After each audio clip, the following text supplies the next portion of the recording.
First of all, thank you for inviting me to be part of this summit, not only to be part of this summit, but to give the keynote for your program, to give the keynote address.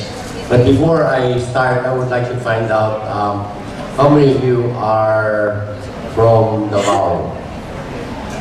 Okay, welcome. I see the councilor from Davao, my contact from Luzon, also from Jensan. I think I was told that this time the delegation from Jensan is more than the delegation from Davao. So welcome to Zamboanga from Iligan.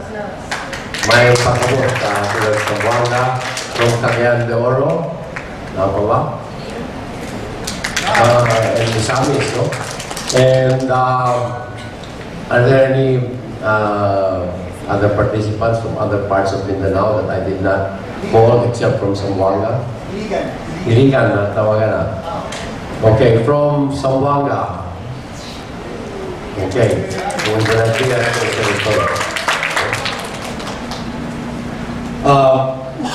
Blogging has indeed gained a lot of popularity among Filipinos.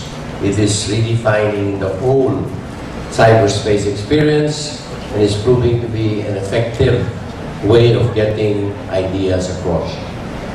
Before blogs, it was very, very difficult for the common person to be heard. But with the technological advances, anybody with access to the computer and the internet can speak and be heard. Blogging has proven to be helpful in many, many ways. Aside from being a productive way to spend time, blogging improves one's writing and thinking skills. You spend hours forming your thoughts, researching, writing, posting articles online, and interacting with your readers. It is also a good social tool as it allows bloggers to connect with fellow bloggers, which used to be difficult and very expensive. It is also therapeutic for others who simply need an avenue to express frustrations and one's sentiments. Your theme in this year's summit, the Mindanao Project Weaving Voices Online, underscores your effort to showcase the true beauty of Mindanao and to provide and to promote deeper understanding of the different cultures of the island. I am happy that your interest in blogging has spurred you into using it as a tool to advocate for a better and brighter Mindanao. I'm sure that I'm not the only one that has thanked you for contributing, for doing what you can do to correct the misimpressions most people have of Mindanao and of our individual cities. It is not an easy task, with the end of the tunnel still far from our sights. Just when we think that we have gained significant ground, something happens, and all our work comes crushing. It is like taking 2 steps forward and then 1 step or many steps backwards. The road ahead is still bumpy, but I am confident that as long as we Mindanaoans remain united and work together, we would eventually achieve our common goal. Yesterday, I had the opportunity in addressing stakeholders of the tripartite Industrial Peace Council in Zamboanga Peninsula in this very, very same venue. And I was given the opportunity to make a presentation on the topic capturing and enhancing Zamboanga City's competitiveness.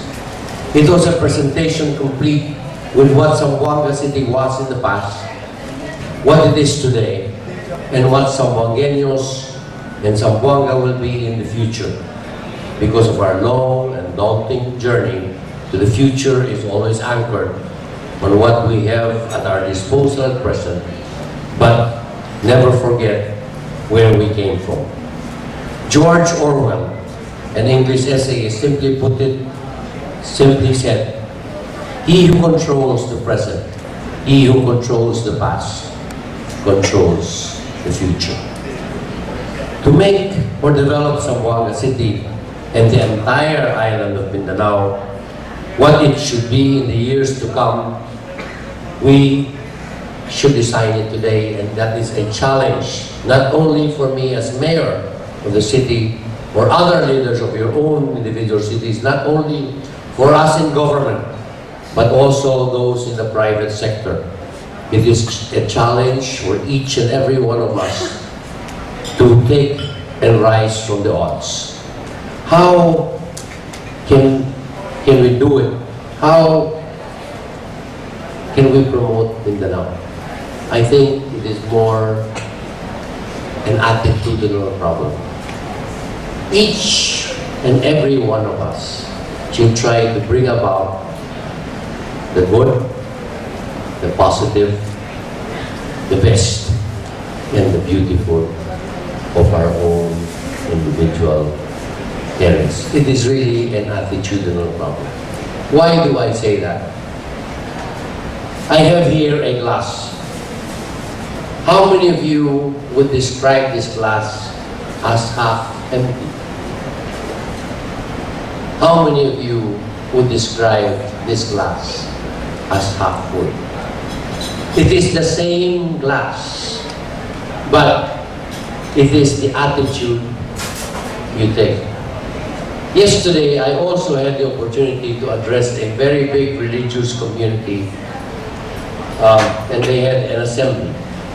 It was Harmonia Zamboanga.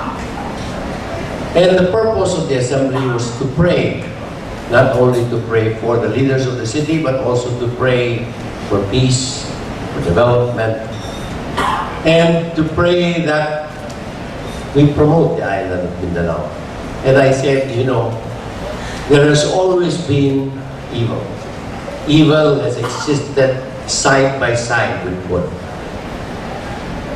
And it is up to us if we will allow evil to triumph or we will allow good to triumph over evil. There has always been darkness, but there has always been light. There has always been hate, and there has always been love. So it is really up to us to take the step and to be positive. If we are always negative, if we are always doubting Thomases, if we are always taking the side of the pessimist, then we are going to go nowhere. But just as this glass, I said, it is the same glass.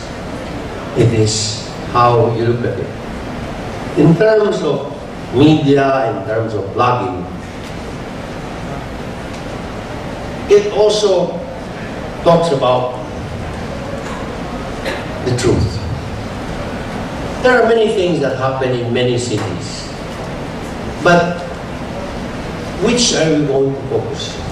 The positive or the negative? It is not that I'm saying that the media or the bloggers should not publish what is true, but it is on how you will look at the very same incident. Half full or half empty.